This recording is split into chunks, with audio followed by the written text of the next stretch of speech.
สวัสดีผู้ฟังทุกท่านยินดีต้อนรับเข้าสู่ช่องมหาสัจจรรย์แห่งกรรมมิราเคิลดีดชาญอายุ 47 ปีเป็นหัวหน้าครอบครัวที่ทุกคนต้องกลัวเขาซึ่งเขาเชื่อมั่นมาตลอดว่าระเบียบวินัยคือสิ่งเดียวที่ทำให้ชีวิตไม่พังตัวเขาตื่นตี 5ทุกวันวิ่งออกกำลังกายวันละ5กิโลเมตรก่อนอาบน้ำไปทำงานและใส่สูทเตรียมตัวไปทำงานชาญมีลูกชายชื่อปาล์มอายุ16 ปีไม่มีสิทธิ์นอนตื่นสายไม่มีสิทธิ์เล่นเกมส่วนภรรยาชาญมีชื่อว่าการดาอายุ40 ปีเป็นแม่บ้านถ้าภรรยาทำอาหารเสร็จไม่ตรงเวลาเขาจะพูดเพียงคำเดียวสั้นๆว่าไร้ความรับผิดชอบแม้จะไม่ได้ลงไม้ลงมือตีแต่คำพูดของเขาแข็งราวกับเหล็กที่ทุบลงมาที่หัวของเธอเขาไม่เคยพูดคำหยาบแต่คำพูดของเขามันเจ็บเสียยิ่งกว่าการตบหน้าลูกชายของชาญเริ่มเก็บตัวไม่พูดจาไม่เล่าเรื่องอะไรให้พ่อฟังอีกเลยส่วนภรรยาเริ่มร้องไห้ในห้องน้ำคนเดียวทุกคืนส่วนในที่โรงงานที่ชาญทำงานเป็นผู้จัดการเขามีชื่อเสียงในด้าน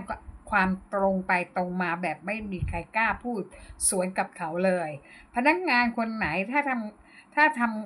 เข้ามาทำงานสายเพียงแค่1 นาที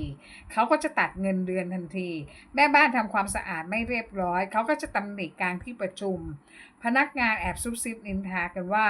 ผู้จัดการไม่เคยยิ้มให้ลูกน้องเลยไม่เคยถามว่าลูกน้องเหนื่อยไหมมีแต่คำว่าต้องทำให้ดีกว่านี้ทั้งที่เราทุกคนก็พยายามทำดีที่สุดแล้ววันหนึ่งลูกชายของชาหนีออกจากบ้านโดยเขียนโน้ตสั้นๆว่าผมไม่ใช่หุ่นยนต์ผมอยากมีชีวิตที่ได้หัวเราะส่วนภรรยาก็เก็บเสื้อผ้าไปอยู่บ้านพี่สาวเธอเขียนจดหมายทิ้งไว้สั้นๆว่าพี่ไม่ได้เลวแค่พี่ไม่เคยอ่อนโยนกับครอบครัวเลยส่วนในโรงงานก็ไม่ต่างกันพนักงานพร้อมใจกันลาออกในใบลาออกเขียนสั้นๆแต่เจ็บไม่อยากทำงานกับหัวหน้าที่ไร้หัวใจชานั่งคนเดียวในห้องทำงานเงียบๆได้เย็นชาเหมือนบ้านของเขาหลายวันผ่านไปเขาเริ่มนึกย้อนมองถึงสิ่งที่เขาเคยทำลงไปเสียงภรรยาเคยขอร้องให้เขาเข้าใจเธอบ้างเสียงลูกชายเคยถามว่าพ่อเคยภูมิใจในตัวผมบ้างไหมเขาหยิบสมุดไดอารี่ของลูกที่ลืมทิ้งไว้ในลิ้นชักออกมาอ่านหน้าแรกเขียนว่าผมไม่เคยรู้สึกว่าเป็นลูกที่ดีพอเพราะพ่อไม่เคยมองผมด้วยรอยยิ้มวันนี้ชาญยังมีชีวิตอยู่แต่บ้านหลังนั้นไม่มีเสียงหัวเราะอีกต่อไปไม่มีภรรยาและลูกไม่มีคนรักไม่มีเพื่อนร่วมงานที่เคารพเขามีแค่ตัวเขาคนเดียวกับเสียงนาฬิกาบอกเวลาที่ยังคงเดินอย่างเงียบเชียบในห้องอันแสนว่างเปล่าระเบียบวินัยไม่ใช่ศัตรูแต่เป็นความเข้มงวดที่ไร้ความเข้าใจ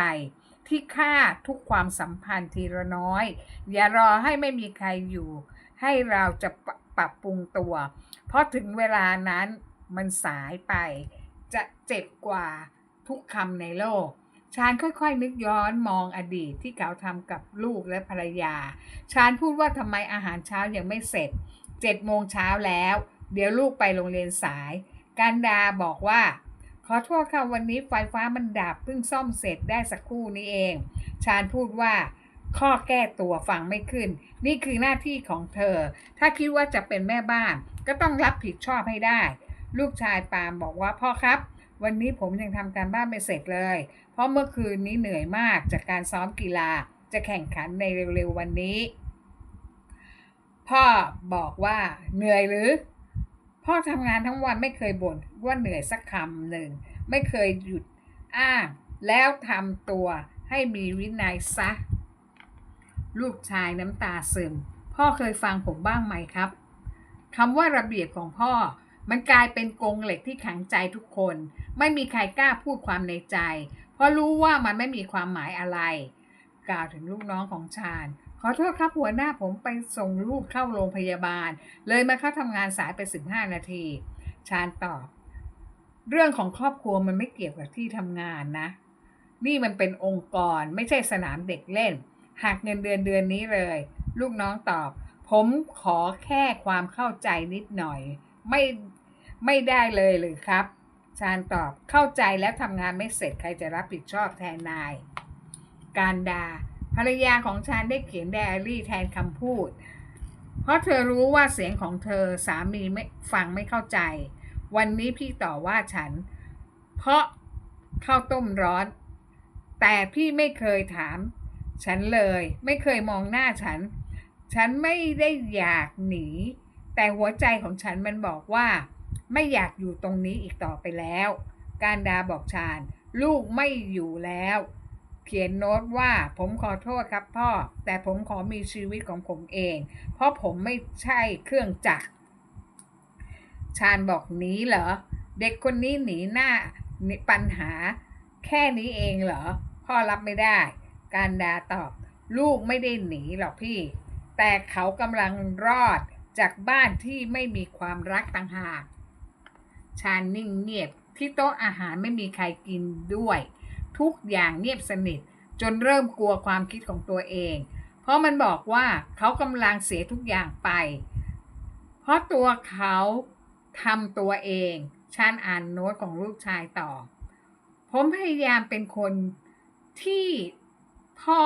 อยากให้เป็นแต่พ่อไม่เคยพอใจพ่อไม่เคยพูดว่าภูมิใจในตัวผมเลยแม้แต่ครั้งเดียวผมไม่รู้ว่าผมควรภูมิใจในตัวเองด้วยหรือไม่บางครั้งความเข้มงวดไม่ใช่ความรักแต่เป็นการควบคุมที่กลัวการสูญเสียอำนาจแต่ยิ่งควบคุมยิ่งเสียไปทีละนิดจนกระทั่งไม่เหลือใครให้เสียให้โอบกอดอีกเลยชาญยืนมองดูรูปถ่ายของครอบครัว3 คนพ่อแม่ลูกได้ยิ้มให้กันชาญย้อนมองในอดีตตอนที่ลูกชายวาดรูปพ่อแม่ลูกให้พ่อดูแต่กลับถูกชาญผู้เป็นพ่อดุว่าทำไมไม่ไปอ่านหนังสือมานั่งวาดรูปทำไมมันไม่ได้ช่วยให้สอบเข้ามหาวิทยาลัยได้หรอกนะคำพูดเพียง1 คำของพ่ออาจเป็นเสียงธรรมดาแต่สำหรับเด็กมันอาจเป็นมีดที่เชือดเฉือนความภาคภูมิใจจนแหลกละเอียดไม่มีชิ้นดีชาญยืนอยู่หน้าสถานีตำรวจมาแจ้งความว่าคนหายตำรวจถามลูกคุณอายุ16 ปีเราจะช่วยตามหาให้แต่คุณพ่อช่วยเล่าให้ฟังหน่อยว่ามันมีเรื่องอะไรที่ทำให้ลูกคุณต้องหนีออกจากบ้านชาญตอบผมแค่สอนให้เขามีวินัยไม่อยากให้เขาเสียคนตำรวจพูดว่าลูกคุณเคยมีโอกาสอธิบายไหมว่าทำไมเขารู้สึกว่าหรือพ่อไม่รักเขากล่าวถึงการด่ากล่าวกับชาญว่าพี่ไม่ใช่ศัตรูของฉันนะฉันแค่ไม่อยากเป็นภรรยาที่ต้องกลัวเวลาที่พี่กลับมาบ้านทุกวันชาญตอบฉันไม่เคยทำร้ายเธอเลยนะการดาบอกไม่ต้องใช้มือหรอกคำพูดของพี่มันเจ็บซะยิ่งกว่ามันกัดกินหัวใจจนไม่เหลืออะไรให้รักแล้วเธอยื่นจดหมายให้ชาญก่อนเดินออกจากบ้านไปในจดหมายเขียนว่าวันหนึ่งถ้าพี่เข้าใจความอ่อนโยนมากกว่านี้มากกว่าความถูกต้องเราคงจะได้พบกันใหม่ไม่ใช่ในฐานะของคู่ชีวิตแต่เป็นคนที่ยังห่วงใยกันอยู่ต่อมาไม่นานตำรวจโทรมาแจ้งกับชาญว่าพบที่อยู่ของลูกชายแล้วไปพักอาศัยอยู่ที่วัดแห่งหนึ่งและก็บอกชื่อไปชาญรีบไปหาลูกที่วัดแห่งนั้นทันทีชาญถามหลวงพี่ว่าเห็นเด็กชายคนนี้ไหมยื่นรูปให้หลวงพี่ดูหลวงพี่ตอบว่ามีเพิ่งมาขออยู่ได้3 วันเองไม่ยอมบอกด้วยว่าพ่อแม่ชื่ออะไรเอาแต่ร้องไห้อยู่คนเดียวอย่างนี้ทุกวันพ่อเดินเข้าไปหาลูกช้าๆลูกชายเห็นพ่อแล้วพูดว่าพ่อจะมาว่าอะไรผมอีกผมไม่อยากกลับไปบ้านที่ไม่มีความรักอีกต่อไปชาญบอกพ่อไม่ได้มาขอให้ลูกกลับบ้านในทันทีแต่ขอโอกาสพ่อได้ไหมให้พ่อฟังและเข้าใจลูกไม่ผิดพ่อต่างหากที่ผิดที่ไม่เคยฟังลูกเลยลูกชายพ่อพูดแบบนี้เป็นครั้งแรกเลยนะพ่อตอบพ่อกำลังหัดเป็นพ่อไม่ใช่ผู้ควบคุมแต่เป็นคนที่ให้ลูกไว้ใจได้เพราะความรัก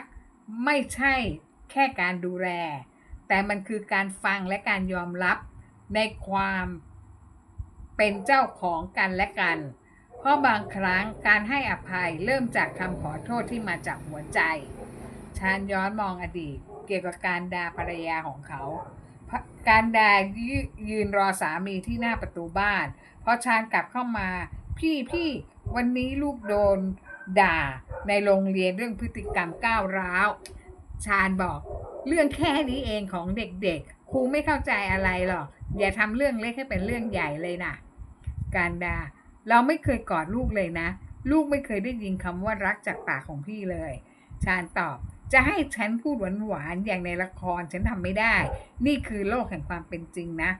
การดาตอบฉันไม่ได้ต้องการคำหวานแต่ต้องการความเข้าใจนิดเดียวก็พอชาญเดินไปหาการดาที่บ้านพี่สาวและพูดว่าขอโทษนะที่มาหาโดยไม่บอกล่วงหน้าการดาตอบถ้าคิดว่าจะตามกลับไปอย่ามาพูดดีกว่าชาญบอกฉันไม่ได้มาตามให้กลับไปแต่แค่ขอมาคุยด้วยมาขอบคุณที่เธอทนอยู่กับฉันมานานขนาดนี้ขอโทษสำหรับทุกอย่างที่ฉันไม่เคยมองเห็นการดาหันมาคำนี้ฉันรอมาตั้งทั้งชีวิตแต่วันนี้ฉันไม่ต้องการมันอีกแล้วชาญฉันเข้าใจแล้วว่าหัวหน้าครอบครัวไม่ได้แปลว่าเป็นเจ้าชีวิตของคนอื่นฉันเคยทำร้ายลูกและเธอทำให้เธอร้องไห้มากกว่าหัวเราะการดาตอบว่าใช่พี่ไม่เคยตบหน้าฉันแต่คำพูดของพี่มันตบหน้าฉันทุกวันจนไม่เหลือค่าของความเป็นคนของตัวเองชาญตอบตอนนี้ฉันเปลี่ยนไปแล้วนะไม่ใช่เพื่อให้เธอกลับมาแต่เพื่อให้ลูกเห็นว่าคนเราแก้ไขได้ถ้ายอมรับความผิดการดาตอบฉันให้อภัยพี่นะไม่ใช่เพราะพี่ขอโทษเพราะฉันไม่อยากเกลียดคนที่เคยรักจนหมดหัวใจชาญบอกถ้าวันนี้พี่เจอลูกพร้อมกับเธออีกครั้งหนึ่งในที่ที่อบอุ่นหวังว่าเราจะหัวเราะด้วยกันได้ในงานประชุมผู้ปกครองของโรงเรียนเสียงประกาศดังจากไมโครโฟนเรียนผู้ปกครองทุกท่านเข้าร่วมกิจกรรมแลกเปลี่ยนความคิดเห็นของพ่อแม่ลูกณห้องประชุมใหญ่ค่ะปาล์มนั่งเงียบๆที่มุมห้องไม่มองหน้าพ่อที่นั่งอยู่ข้างๆหลังจากพบพ่อที่วัดลูกยังไม่ยอมกลับบ้านแต่ยอมให้พ่อมาที่โรงเรียนในวันที่เขาไม่อยากนั่งคนเดียวครูพูดกิจกรรมนี้เราอยากให้พ่อแม่พูดกับลูกในแบบที่ไม่เคยพูดกันมาก่อนไม่ใช่ในฐานะของคนสั่งแต่ในฐานะของมนุษย์คนหนึ่งที่ที่อยากฟังและเข้าใจอีกคนหนึ่งมีหลายคนพูดบ้างหัวเราะบ้างน้ำตาซึมบ้างจนถึงคิวของชาญที่จะต้องพูดชาญลุกขึ้นยืนและพูดว่าผมชื่อชาญเป็นพ่อของเด็กชายชื่อปาล์มผมเคยคิดว่าการเป็นพ่อคือการสั่งสอนบังคับจนลืมไปว่าลูกผมไม่ใช่เครื่องจักรพ่อเคยบอกให้ลูกเข้มแข็งแต่พ่อกลับทำให้ลูกอ่อนแอพ่อเคยบอกว่าทำทุกอย่างเพื่ออนาคตของลูกแต่พ่อไม่เคยถามเลยว่าลูกอยากมีอนาคตแบบไหนวันนี้พ่ออยากขอโทษต่อหน้าทุกคนไม่ใช่เพราะอยากดูดีแต่เพราะอยากให้ลูกเห็นว่าคนผิดก็เปลี่ยนแปลงได้ถ้าเขายอมรับว่าตัวเองเคยทำผิดพลาดกับคนที่รักโดยไม่รู้ตัวครูกระซิบถามปามว่ามีอะไรต้องการจะพูดกับพ่อไหมไม่ต้องอายใครนะปามพูดผมไม่รู้ว่าผมจะควรจะพูดอะไรรู้สึกว่าพ่อคนนี้ไม่ใช่พ่อคนเดิมแล้วผมยังไม่ให้อภัยพ่อแต่ผมอยากจะเริ่มต้นใหม่ในแบบที่เราไม่ต้องกลัวกันอีกต่อไปบา บางคนยืนขึ้นตบมือบางคนน้ำตาไหลไม่ใช่เพราะความเศร้าแต่เพราะความหวังของครอบครัวที่เคยพังและเริ่มต้นใหม่จากคำว่าขอโทษแล้วพ่อลูกก็เดินออกจากโรงเรียนกลับบ้านไปด้วยกันเป็นบ้านที่อบอุ่นชาญมายืนอยู่ตรงหน้าห้องประชุมบริษัทใหม่เพื่อรอรับสัมภาษณ์งานในวัยกลางคนเขากำลังเริ่มต้นสร้างชีวิตใหม่ในวัยที่ไม่เคยมีใคร เปิดประตูรับง่ายๆหลังจากที่ชาญลาออกจากโรงงานเก่าด้วยความระอายใจที่ทำร้ายลูกน้องไว้มากวันนี้เขามายืนในฐานะของคนธรรมดาที่ต้องเริ่มต้นด้วยศูนย์อีกครั้งหนึ่งแต่เขาไม่รู้เลยว่าคนที่เขากำลังจะเผชิญหน้าก็คืออดีตลูกน้องเก่าที่เคยเหยียบย่ำบัดนี้ลูกน้องคนนั้นกลายมาเป็นเจ้าของบริษัทแล้วรัฐคือลูกน้องเก่าที่ลาออกเพราะถูกเขากดขี่ชาญเห็นหน้ารัฐตกใจมากพูดออกมาคำเดียวว่ารัฐยิ้มเล็กน้อยครับหัวหน้าเก่าของผม